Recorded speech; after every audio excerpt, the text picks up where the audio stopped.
ঠিক আছে sir first পেপারের চ্যাপ্টার 4 এবং 5 এর মধ্যে কোনটা এইচএসসির জন্য পড়বো, একটা বাদ দিলে কি সমস্যা হবে? আমি তোমাকে সিলেবাসটা একদম ছোট করে দিই, আমি যা বলবো এর বাইরে আসবে না, দিব?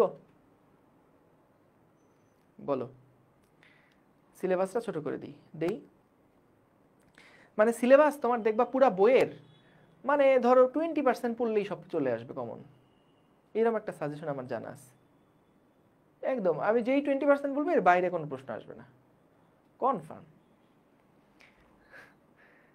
বইয়ের তুমি দেখবা যে যেই জায়গাগুলোতে সাদা অংশ আছে ওইগুলা বাদ দিয়ে দিবা, ওইগুলা পড়ার দরকার নাই। জাস্ট যে কালো অংশগুলো আছে না বইয়ের মধ্যে ওইগুলা খালি পড়বা।